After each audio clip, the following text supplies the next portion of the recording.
யாரு வைக்கல, ராமதாஸ் வச்சிருக்காரு. வச்சுட்டு அவர் சொல்றாரு இப்ப சமீபத்துல ஒரு இதுல என்ன சொல்றாரு, இது என் கட்சி, நான் நினைச்சேன்னா யாரு வேணாலும் போலாரு. எவ்வளவு பெரிய தடித்த வார்த்தை அது. யார வேணாலும் வச்சிருக்க கட்சி இல்ல.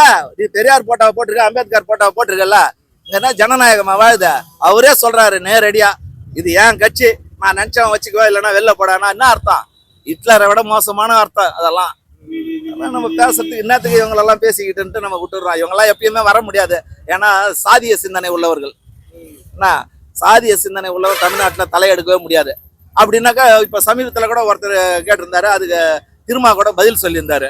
சாதிய சிந்தனைனா அப்ப நீ என்ன சிந்தனைனா சாதி ஒழிப்பு சிந்தனை அப்படின்னு திருமா சொல்லியிருந்தாரு. ரொம்ப கரெக்டான பாயிண்ட். ஒடுக்கப்பட்டவன் போராடுவதற்கும் ஒடுக்குபவன் போராடுறதுக்கும் வித்தியாசம் இருக்குது. அந்த வித்தியாசத்தை சரியா புரிஞ்சுக்கணும்.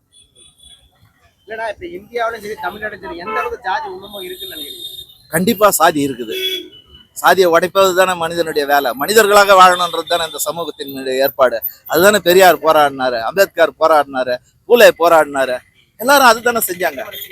ரெட்டமலை சீனிவாசன் தாத்தா, MC ராஜா, எல்லாருமே சமூகத்தின் மீது அக்கறை உள்ள மனிதர்கள் மனிதர்களா வாழ்வதற்காக எல்லாருமே போராடி இருக்காங்க. யாரும் இல்லைன்னே சொல்ல முடியாது. எந்த அளவுக்கு ஜாதி இருக்குன்னு நினைக்கிறீங்க? ஒண்ணுமோ அது இருக்குது.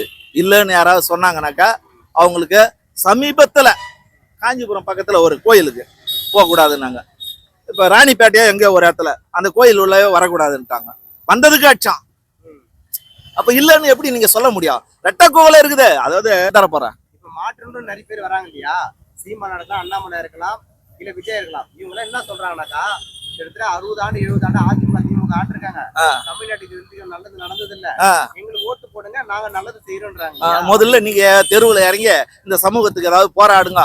நீங்க போராடவே மாட்டேன்றீங்க. திரள் நிதி தட்டிக்கிட்டு உட்காந்துருக்காரு ஒருத்தர். நான் சொகுசா வாழ்ந்துகிட்ட கேட்டா நான் பிச்சைக்காரன், எனக்கு ஒண்ணுமே இல்லைன்ட்டு. இன்னைக்கு பாருன்னா அவர் வந்து கார்ல போறதுன்னா பங்களாவாசியா வாழறதுன்னா சீமா திரள் நிதி திரட்டுறவர். திரட்டு நிதி திரட்டணும் யாரு? சீமா. அடுத்தது விஜய். விஜய் நான் சாதாரண ஆளா? ஒரு படத்துக்கு 200 கோடி ரூபாய் வாங்கிட்டு இருந்தாருன்னா அவருடைய சொத்து மதிப்பு என்னவா இருக்கும்? ஒரு நாள் ஏசி இல்லாம வாழ்ந்து பார்க்க முடியுமா அவரால்? ஒரு நாள் ஏசி இல்லாம வாழ்ந்துட முடியுமா அவங்களால?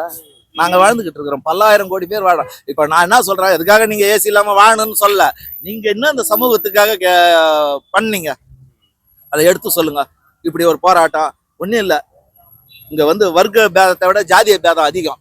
உத்தாபுரம் செவரு. இன்னைக்கு திருவள்ளூர் மாவட்டத்துல கூட அது போல ஒரு சுடுகாட்டுக்கு பாதை இல்லை. போய் அங்க போராட அந்த மக்களோட கலை. நீ அதுக்கும் வரமாட்ட. அவர் அம்பேத்கரோட போட்டோஸ்லாம் வைக்கிறாரு இல்லையா? யாரு?